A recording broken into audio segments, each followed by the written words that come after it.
Ethereum should be valued at between $1 and $1.2 trillion. So it's a bit more than double what it is today. This is today. This is not a prediction on the price, but this is a modeling which shows that the price could be probably $9,000 today easily, 2 to 3 times what it is. Its true valuation is not the sum of its revenues, but it's the sum of the world's dependence on it. It's how we depend on it. That's the value. We depend on the internet for email, for publishing, for connections, for communications. And we're going to be more and more dependent on Ethereum specifically. So this requires a mental shift of sorts. And the shift is from a fee-based valuation, which some analysts want you to believe that this is it. We have to shift from fee-based valuation to flow-based valuation. From TPS comparisons to economic settlement.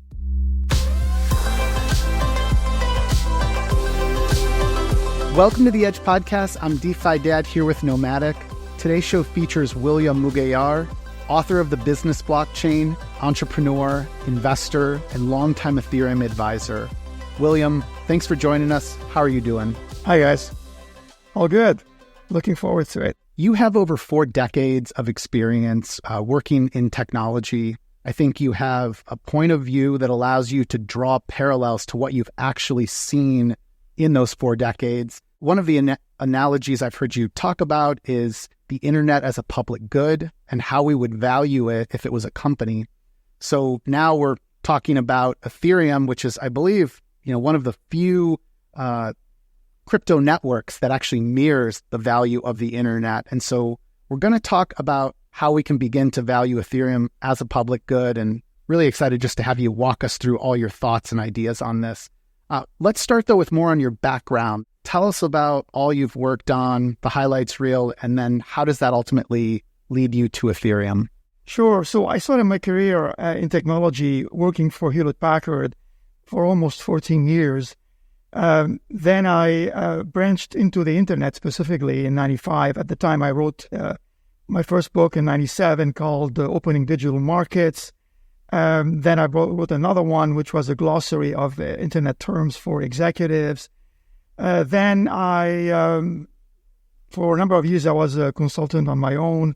And then went back into the corporate world and got a taste of outsourcing and offshoring. I was at Cognizant as a VP of Global Marketing.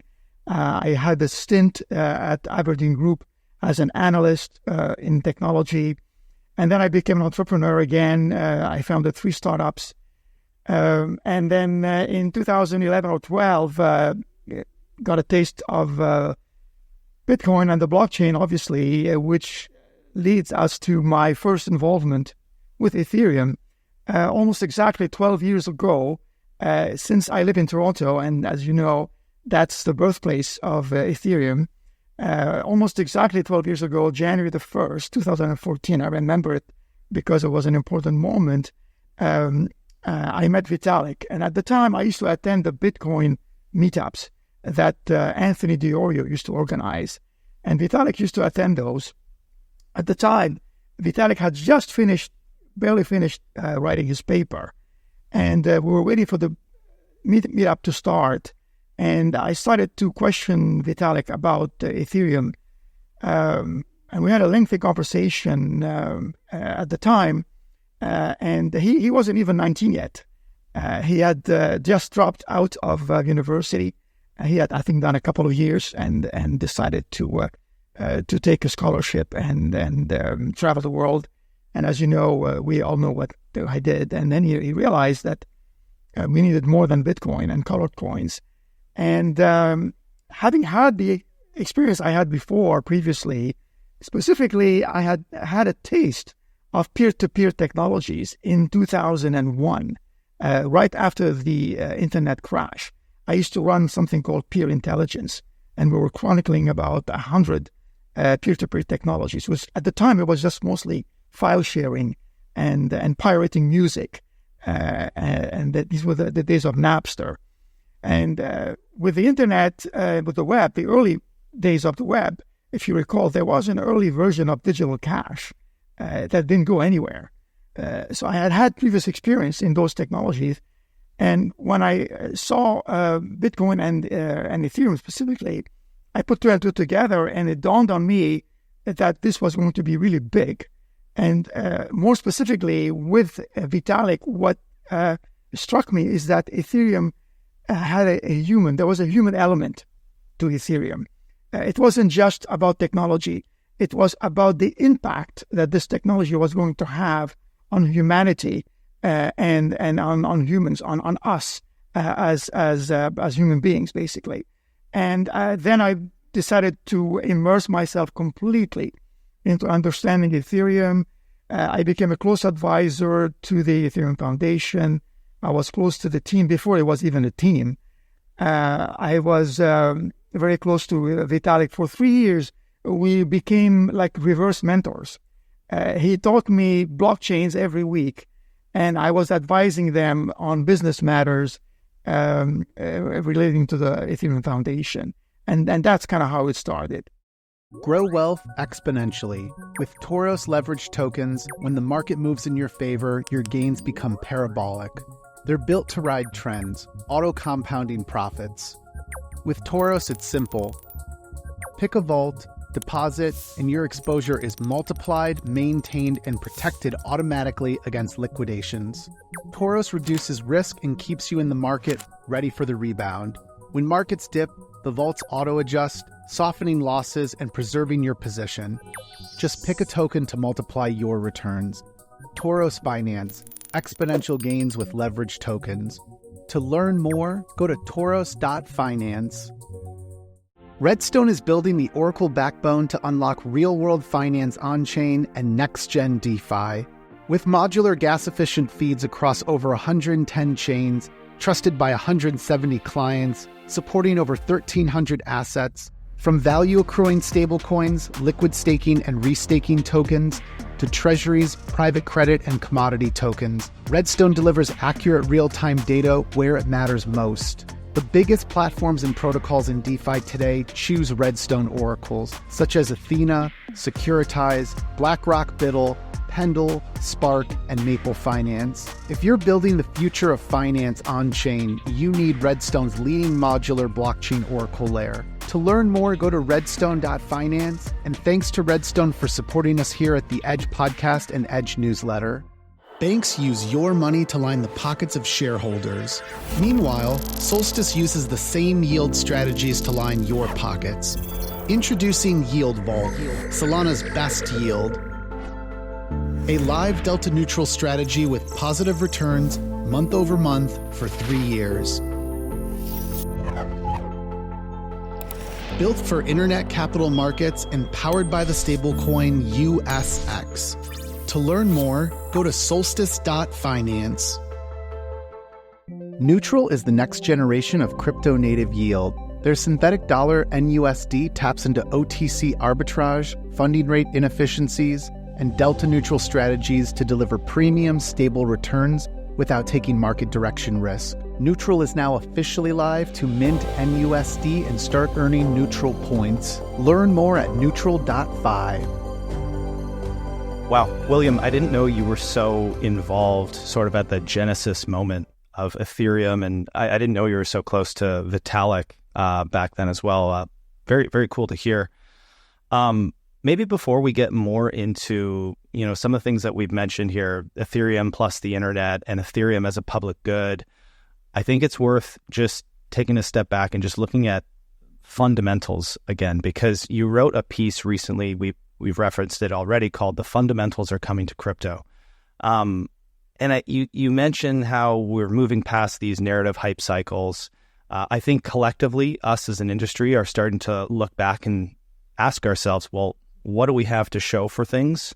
And where can we attach, value to what we've done, and how can we show what things are worth? So maybe you just kind of walk us through your high level fundamentals thesis that you have. Yeah, I mean, you would think that 15 or 16 years into the evolution of crypto, we'd have something better than speculative factors driving valuations, because this is where we are today. And if you look at the prices, just about anything that is not related to crypto is moving crypto. One day it's geopolitical events, another day it's interest rates. It could be what NVIDIA is doing. It's really not related to the blockchain, and that's the sad moment that we're in. So I kept asking myself, like, wow, how do we get out of this vicious cycle? And then how do we start to take control of our own destiny? And the thing that we have today, unfortunately, there are lots of bad projects and zombie blockchains that are sucking the air out of the attention room. And these companies have many lives. They don't die.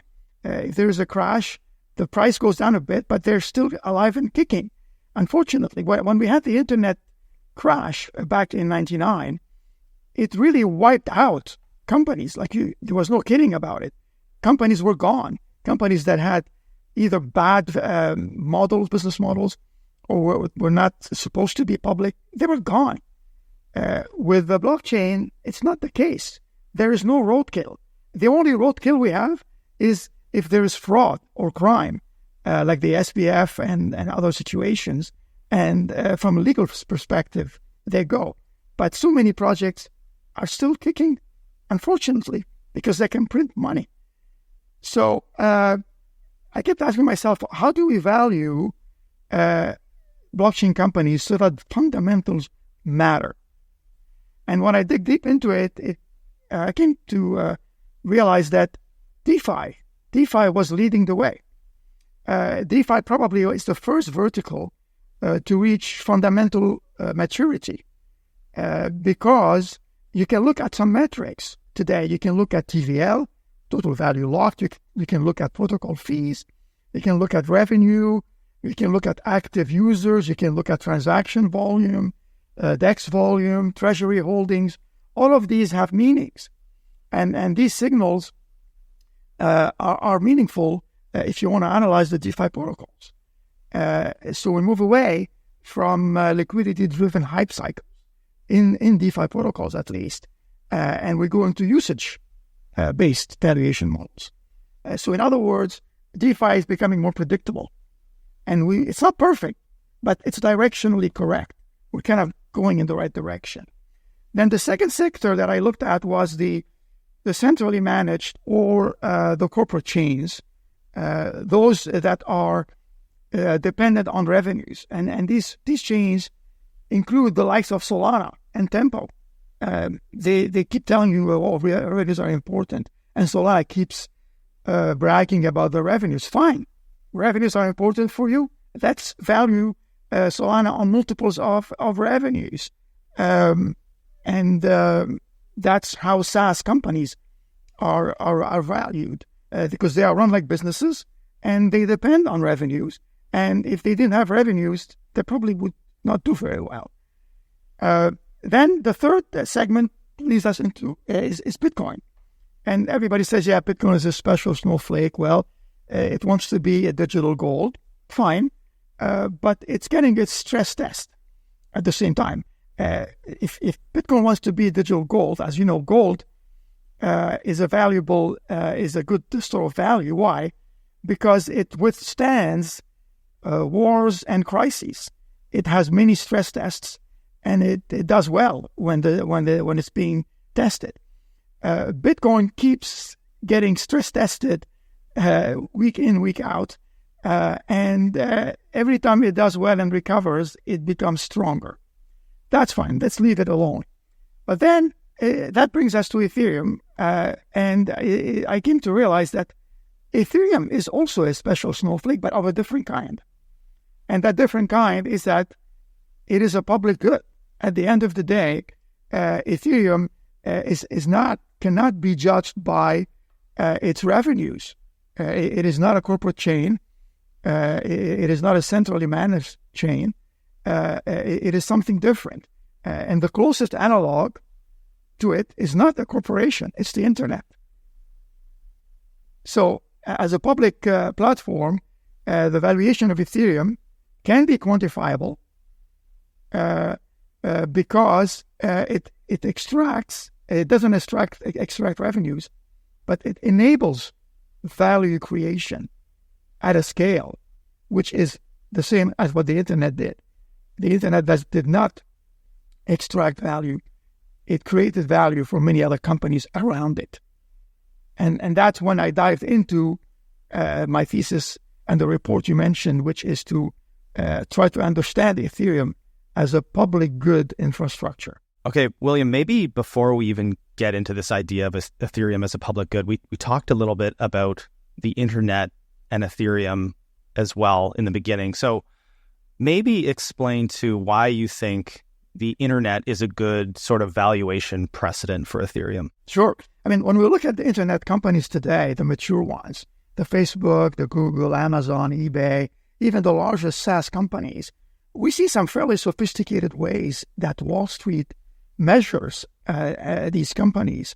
The fundamentals are real, and they all share things like ecosystem value, network effects, and they have created moats around their markets. And even more, each one is valued differently. Amazon is not valued the same way that Facebook is valued. It's not valued the same way as Google is valued, nor eBay. So there's also been a segmentation that emerged in the internet company space. But we didn't get there right away. It started with some very mundane and very incomplete and very simplistic and even laughable metrics. In the early days, if you were around in the mid-90s, we used to look at internet companies and look at page views or banner ad impression or unique visitors or monthly active users. I mean, these were very crude proxies for attention, but that's all we knew what to measure back then. Revenues came right after, and this is why we're in the same boat today with blockchain. And the most laughable ad, the most ridiculous metric, is probably going to go away, and it's probably revenues for those that are centrally controlled. When we look forward to the future, we're going to laugh at that. It's almost like it would be the equivalent would be valuing the internet based on TCP/IP packet fees. It makes no sense. Or valuing Amazon based on shipping costs. It's nothing that has nothing to do with their business model. So we need more sophistication in the blockchain world. And this is why, back to our previous point, that DeFi is leading the way because metrics in the DeFi space have meaning. When we say TVL, why is TVL important? Total value locked. Because it mirrors assets under management. It's something that is real. Why is protocol fees important? Because it's like revenue. Transaction counts. It's user activity. It's a proxy for product to market fit. Treasuries. Why are treasuries important? It's balance sheet stability. So these are we're not talking things that are not familiar to financial people. So these are real metrics that you can tie. Do you think one of the issues is the metrics that are being created and marketed as signs of growth and signs of adoption? I do worry about the fact that these metrics are sometimes created, of course, by those that are invested in those protocols. And so there's a game of marketing and pushing that messaging and that framing that here's the one metric that matters. I've recognized as a proponent of TVL, there's a criticism of TVL as not being the best metric for all DeFi protocols. You know, that you could have a more capital efficient AMM versus another one that has a ton of TVL but is not as capital efficient and doesn't have as good of DEX volume. I think we're all trying to get to the best holistic view of these different protocols. And I think you've called out a number of those metrics, not any single one of those being the silver bullet to valuing any single protocol or any single chain. Exactly. The point is, it's not just one metric. It's a number of them. And the point is that now we have a number of them to look at. And it's the totality of them that will allow one to make a decision or to form an opinion about the validity and the value of a specific, whether it's DeFi protocol or a blockchain.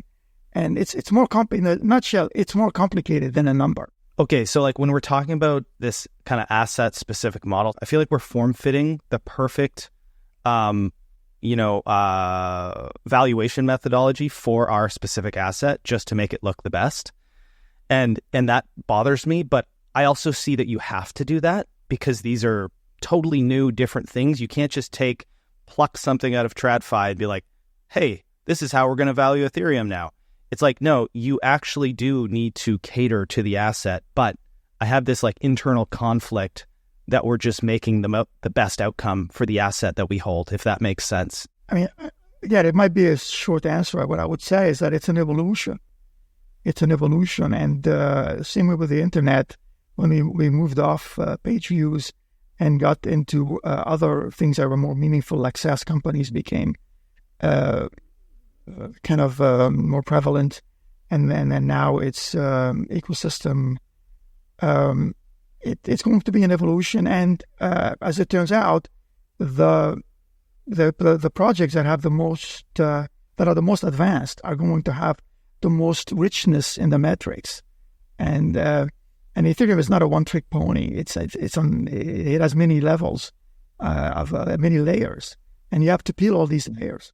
And when I just think about this personally too, I feel like I can cherry pick what I think is the most meaningful metric, and it is TVL for me because TVL equates to trust. And like you said, if it's assets under management, where am I willing to put my hard-earned assets? Where do I trust them the most? And that's why I still think TVL is such a pristine metric. Like, sure, great volume is great too. People using and transacting, but hey, where are people willing to store the bulk of their own, personal worth? But I mean, it's kind of what I would add is that TVL is necessary but not sufficient, I would say, and you need to look at other metrics. It will be a bit like, of course, with banks, like take banks. For banks, one of the key metrics for them is assets under management, because that's how banks are ranked, right? The bigger bank has the most assets under management. But imagine if you were to go to a branch, a bank, a retail, and then you would look at the number of clients going in and out of that bank, and as a measure to see whether there is activity there. But that doesn't tell you anything. For all you know, they could all be going in to withdraw their money. But if there is activity and the AUM is growing, then no, there is activity. They are depositing money and they are taking loans and doing stuff with it. So you need to look at the holistic set of metrics. I think what we're all getting to is one of the challenges over the years with Ethereum has been this confusion over whether Ethereum is a public good or whether it should be treated more as a company. And I think your argument, William, is that it is a public good. I want to talk more about that.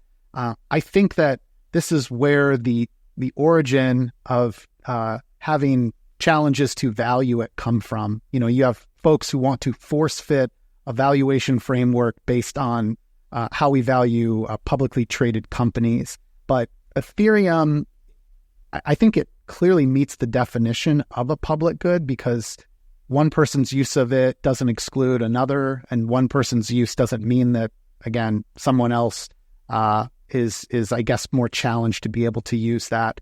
But can you dive more into this about why is Ethereum a public good? Like, let's talk about that before we get into how you value Ethereum then as a public good. Sure. Well, Ethereum is the best thing we have today in terms of looking at it as a public good. Ethereum is not a one-trick pony. It has multiple personalities. It has multiple use cases. And depending how you interact with it, you're going to see one or the other. And what's common to this is that it is not a platform that is going to extract value from users. It's the opposite. It's a platform that is giving value to others. And public goods create outsized benefits that are collective. And that goes beyond what any one individual or any one company can capture financially. If something benefits everybody, if it can be used without diminishing somebody else's use, and if it underpins economic activity and innovation, then you have to see it as a public good. And that's where Ethereum shines today. It's a prime example of a public good. It depends on multiple contributors that are outside of Ethereum proper. And who are these critical contributors? It's the client teams, like Geth, Nethermind, Lighthouse, Nimbus, you name it. It's the global research community that are advancing research, whether it's in the zero-knowledge proofs or others. It's the standard process that is producing the ERCs. It's the security reviewers, the auditors that are making the system harder and harder. It's the developers that are maintaining the open source tooling. It's the educators, the documenters that are lowering the barriers to entry. And it's even us, the supporters, the talking heads that explain it to others. All of these are foundational elements, and none of these could be taken for granted. But they are essential, and they have nothing to do with the Ethereum Foundation. It's all around it. So it's not a company. There's nothing central about this. The other thing that we have to understand, like what are public goods? Public goods are defined by three properties. Three. One is there's non-rivalry, meaning one person's use does not diminish somebody else's use. Use Ethereum, anybody can use it. Second one is non-excludability, meaning you cannot prevent access. So anybody can, it's open. So these are two important ones. And the third one is that they are systemically enabling. It means they create more value than they capture. And when you apply those properties to Ethereum, it ticks the boxes. And to give you an example as to why this is the case, in the non-Ethereum world, what is a non-rivalrous good? Like scientific research, knowledge, open source software, GPS signals. If I use the GPS, it doesn't diminish your use of GPS. It's available. Satellite weather, it's available to everybody. TCP/IP packets, it's available. Second category, non-excludable goods. What's an example of non-excludable goods? Street lighting, clean air, base layer internet technology, infrastructure. That is a non-excludable. We can all use it, and we're not competing with each other's use of it. The issue is that markets tend to undervalue what they cannot meter, what they cannot monetize, what they cannot restrict. And public goods, and Ethereum, for that matter, exemplify this paradox. It's a paradox. That's why it's difficult to explain. It's difficult to understand. At least I'm trying to explain it, but people will have to assimilate this explanation and realize that there are some things that you cannot see that are valuable, and we're going to get into that. It's one of the tenets of valuing public goods, because you take them for granted, and when you take something for granted, you only see the value if you don't have it. If somebody takes it away from you, if somebody took away email from you, then you understand really the value of it. Imagine what happens when the internet goes down for 10 minutes. Some people go crazy, right? And you start to value of email and communications. So that's kind of where we are with looking at Ethereum with the public goods lens. But at the same time, it's necessary. It's there. It's an infrastructure. And it enables a lot of economic value externally. When you say non-rivalry, this is one of the points you're using to qualify Ethereum as a public good. If I were a critic of Ethereum, I'd be arguing, what about gas spikes? How do you explain that? Is it more about where the end state of Ethereum is with the L2 roadmap and the idea that there will be abundant block space, or right now is this maybe a fair criticism that we're not there to that end state? Well, I think this is more of a tactical element, but eventually, you get in line and you get it, you pay a little bit more and you get it. So it's not really a stumbling block. It would be, the analogy would be if you're driving on a highway, there are some tolls, there are some peak hour fees. It's a fact of life. It doesn't prevent you from using it. It's a little bit more expensive. Uber has peak fees, right? It doesn't stop you from taking it, but you just happen to be there at 5 p.m. or 6, and you just pay a little bit more, but you get in. It's never going to be stopping you from using it.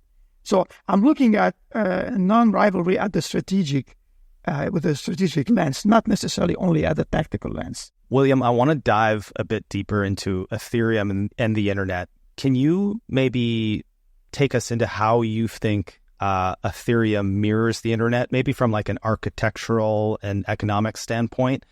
And for those listening, we're gonna flash a graphic up on the screen that kind of tells the story as well, that William will be walking through here.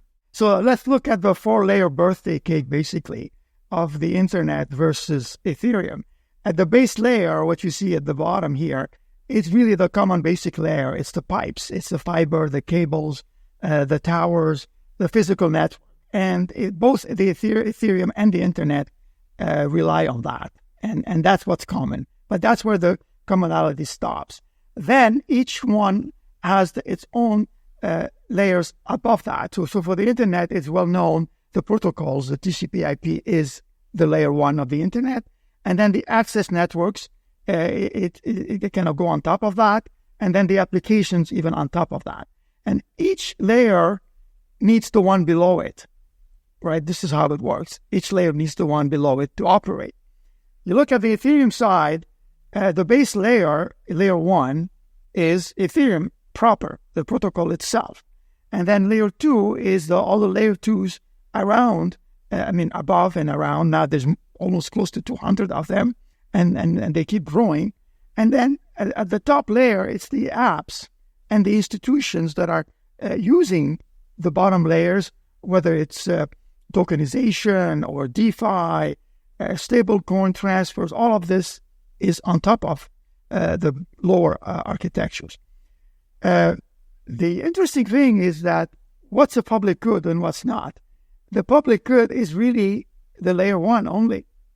And if you go to layer 2, the access networks, like in the internet world, is like a club good.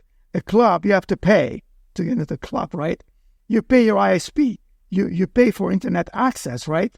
Whatever it is, if it's $20 or $50, Starlink and so on. It's like being part of a club. And in the same way, layer 2s, they have some fees, and you pay that.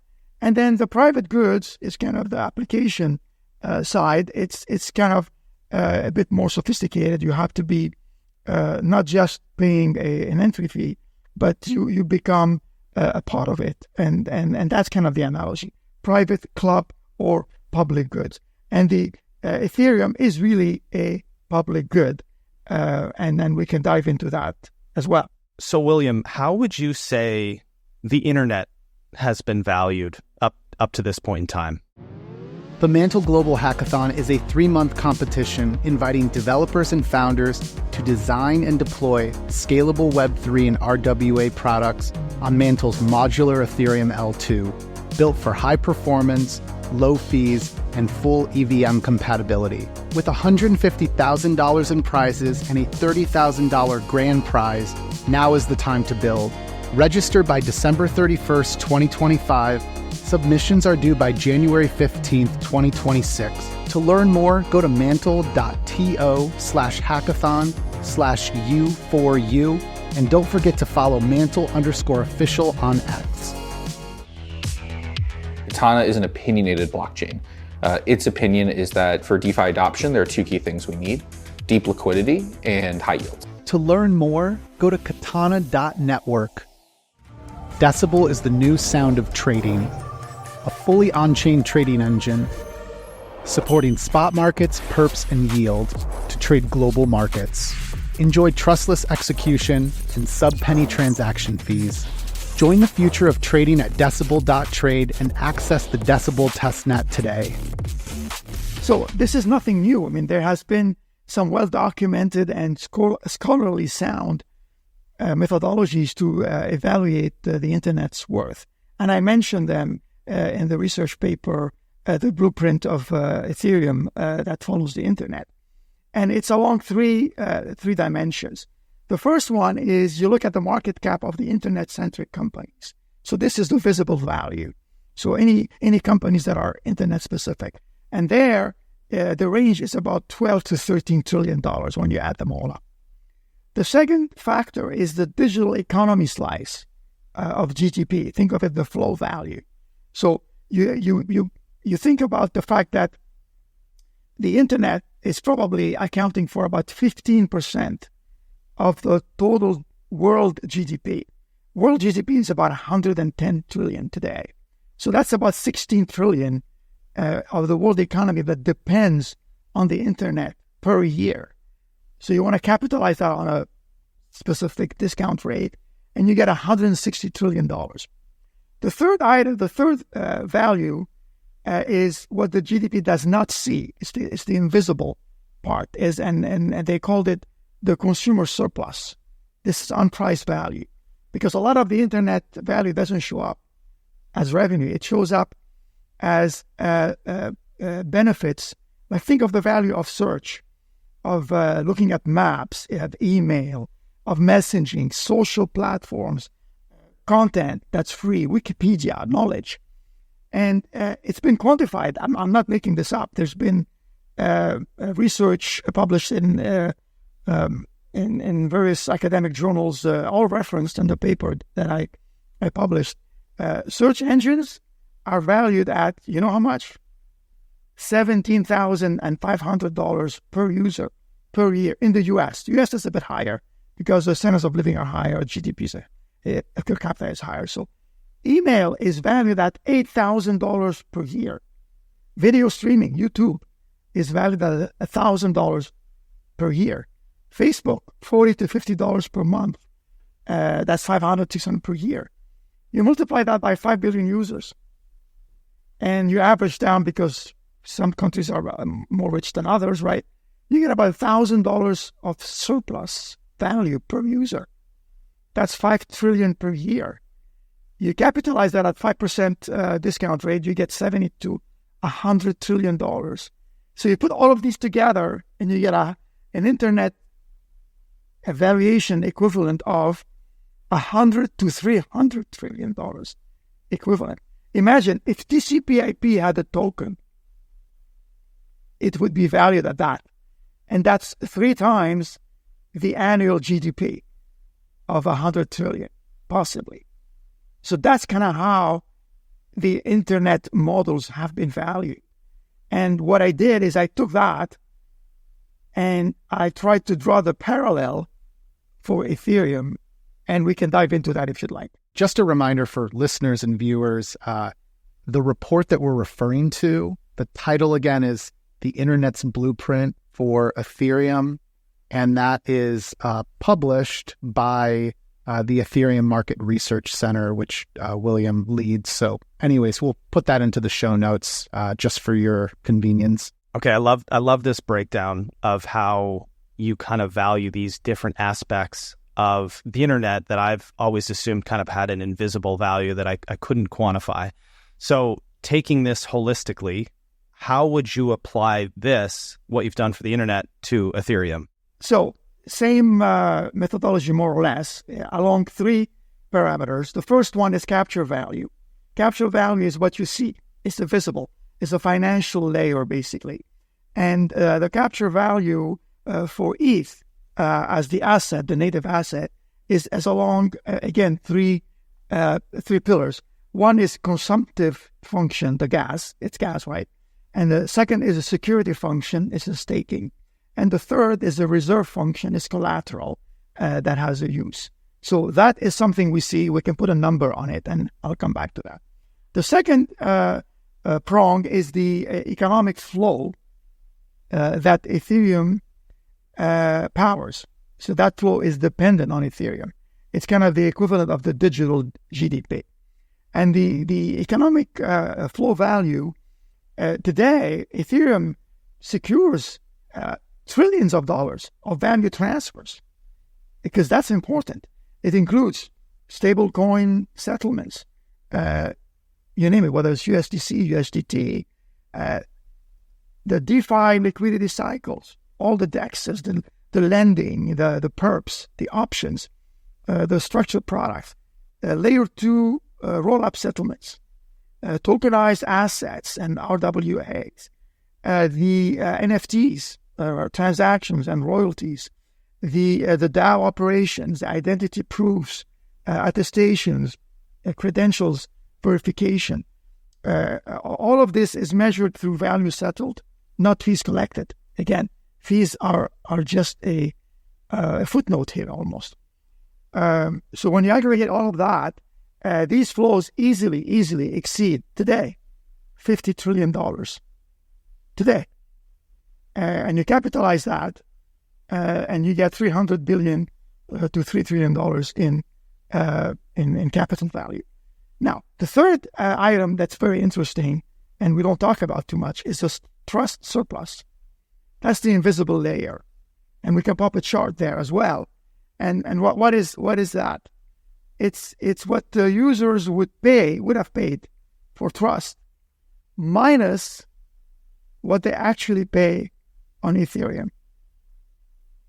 So one is high, one is low, and the difference is the trust surplus.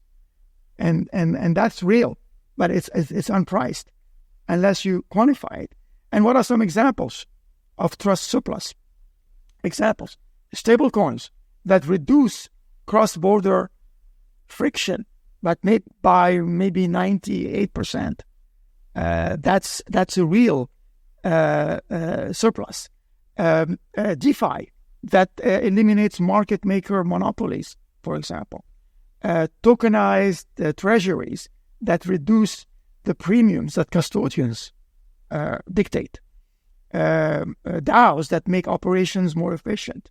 On-chain identity that can reduce verification costs, for example. Smart contracts as a whole that reduce contractual disputes. So all of these are a measure of trust.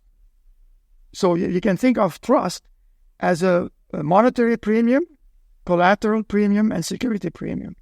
And you add all of these together, and you have a net trust surplus.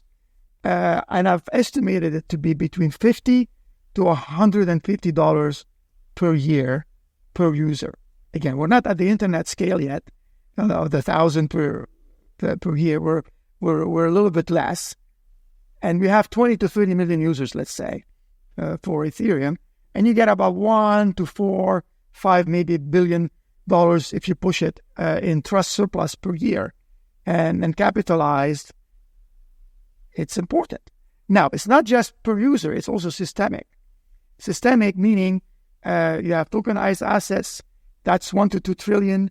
You have open interest in DeFi. That's maybe 1 to 2 trillion. You have stablecoin flows, another 2 to 3 trillion on the L2s. And you have all of the connected systems, like the EVM connections, that could be $5 to $10 trillion.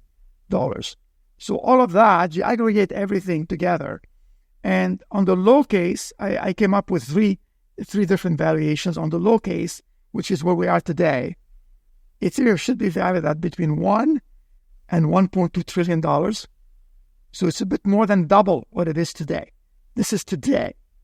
This is not a prediction on the price. but this is a modeling which shows that the price could be probably $9,000 today easily, 2 to 3 times what it is. Go 4 to 5 years from now, in the middle, and like 26, 27, 28, maybe 29, it can go even higher to $2 to $3.5 trillion. So we move up a little bit.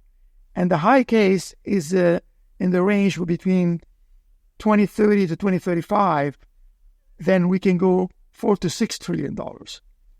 So easily you can see the chart, we can see a value of Ethereum that's a lot more than it is today. If you add all of these different sectors, and this is how we arrive at the true valuation of Ethereum as a public good infrastructure that mirrors the internet specifically. So if you follow along in the report, I'm on page 25. And so this is where you've unpacked these 3 different pillars of the Ethereum valuation model. Captured value was 1, 2 was Ethereum-dependent economic flow, and 3 was the trust surplus. The most obvious follow-up here is, like, where's the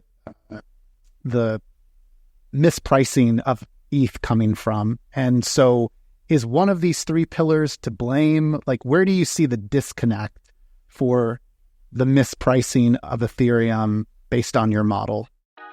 As a DeFi investor, I turn to Maple for permissionless institutional quality yield in a single liquid asset backed by over-collateralized loans. Maple's SYRUPUSDC and SYRUPUSDT are now supported as collateral for enhanced yields on major DeFi liquidity hubs such as Pendle, Fluid, Camino, Jupiter, Morpho, and Aave. To learn more about Maple, go to maple.finance. River is building a chain abstraction stablecoin system that connects assets, liquidity, and yield across multiple chains. Season 3 is live. Earn River points by using SAT-USD in DeFi such as Pendle, PancakeSwap, and Uniswap. Stake River points to accumulate more or convert points to River tokens whenever you like. To learn more, go to river.inc. Hey folks, I want to tell you about our sponsor GEARBOX, the protocol that reimagines on-chain lending. With GEARBOX, you can access 10x credit across DeFi or lend for passive yields with single asset deposits and no impermanent loss. Users can access leverage to margin trade, stake, farm, and more. To learn more about GEARBOX, go to gearbox.fi.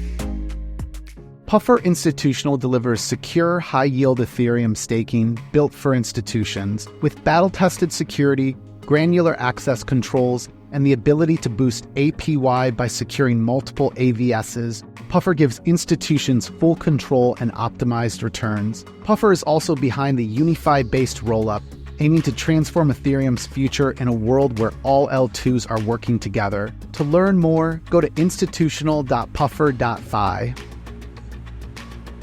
Sure. The mispricing is in the second and the third one.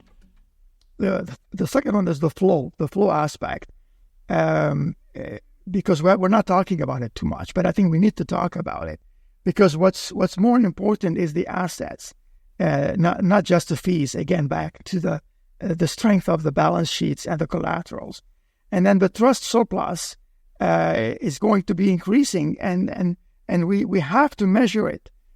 Because Ethereum, we don't want Ethereum to depend on speculative euphoria. We don't want Ethereum to depend on traders that see the volatility as a playing ground. And we need to go back to the fundamentals and be able to measure those. So the ways that, unfortunately, markets undervalue infrastructure.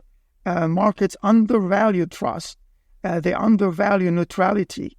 They undervalue network effects and systems that diffuse, that have a lot of beneficiaries. Because Ethereum is not a one-trick pony.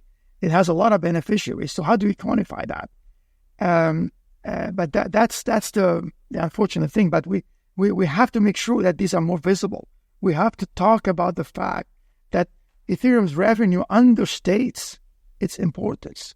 that it's too good a supply, it kind of obscures a little bit the systemic function that it has. It's the system that matters.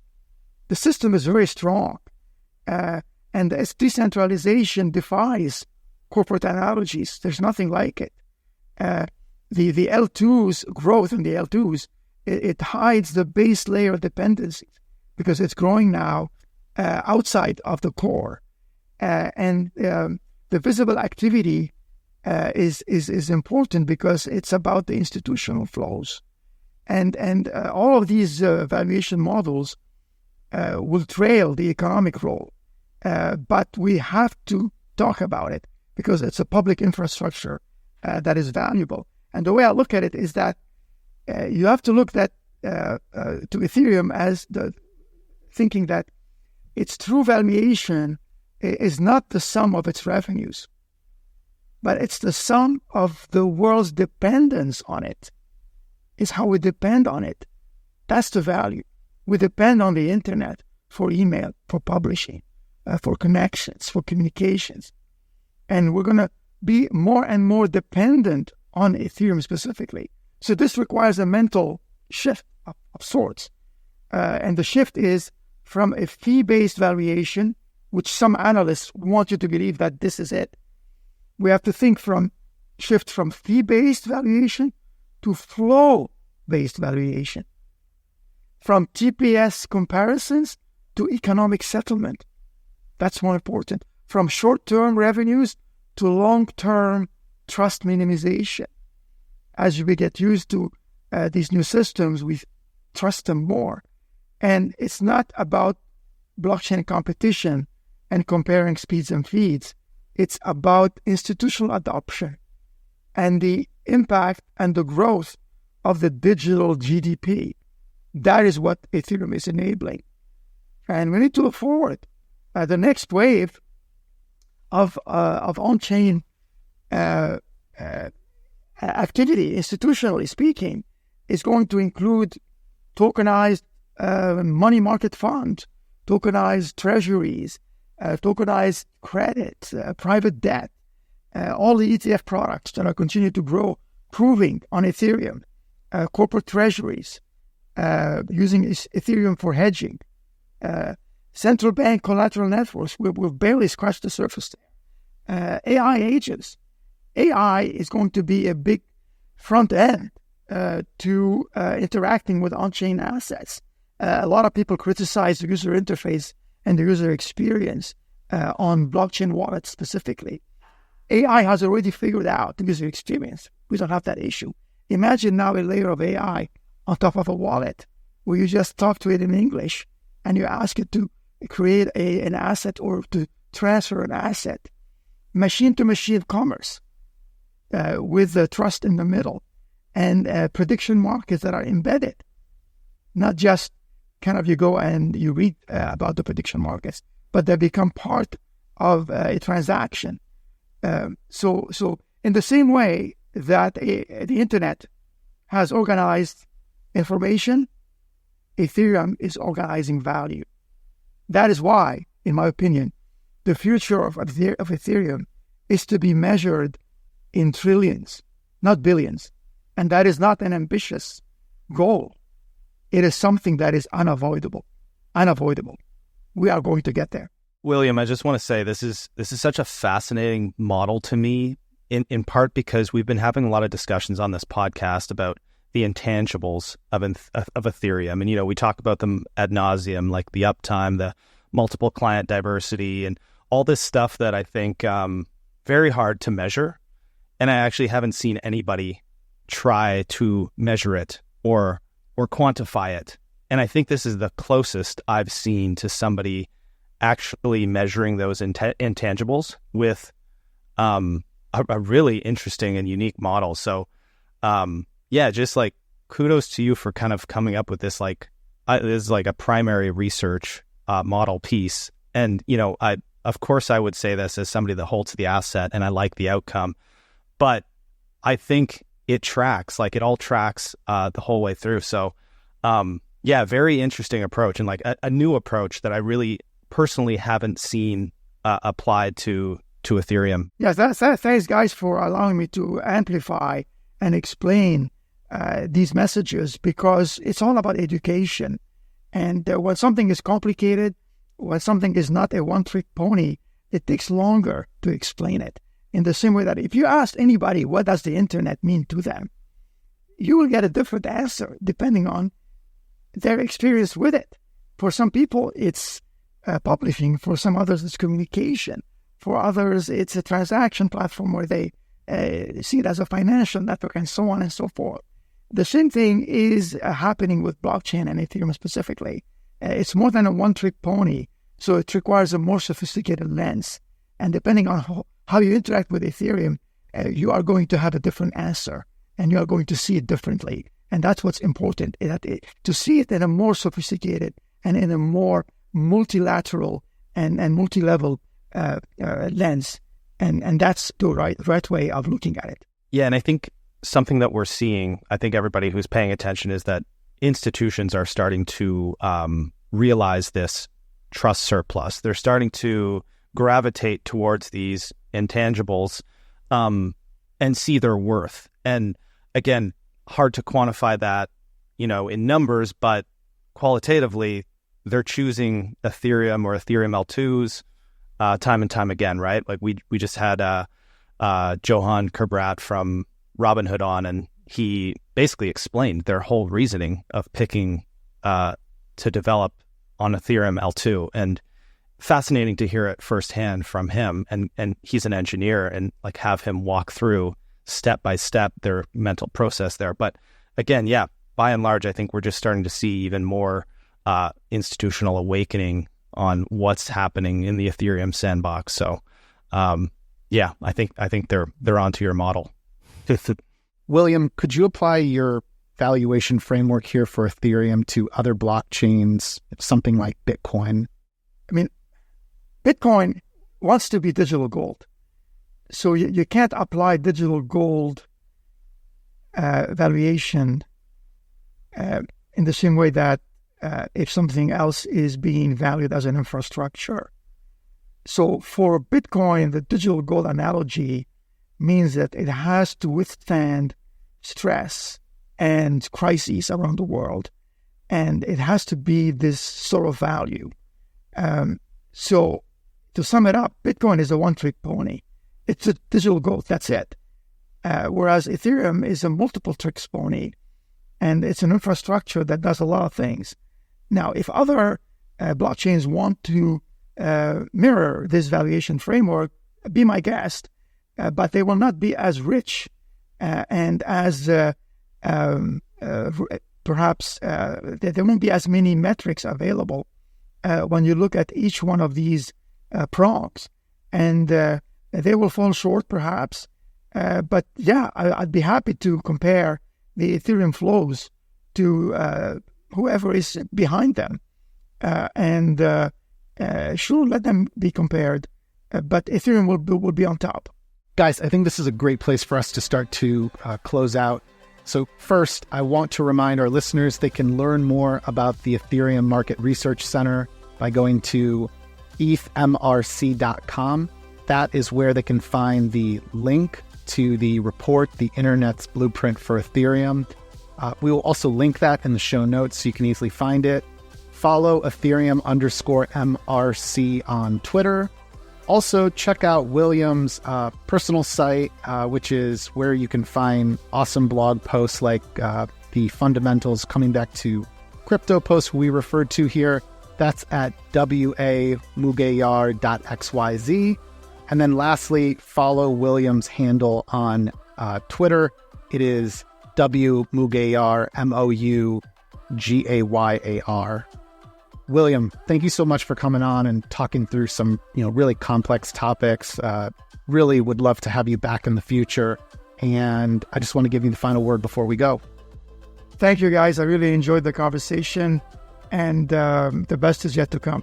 Thanks, everyone, for tuning in. To stay up to date with future episodes, plus get expert tips, strategies, and exclusive content, subscribe to our free newsletter at the-edge.xyz.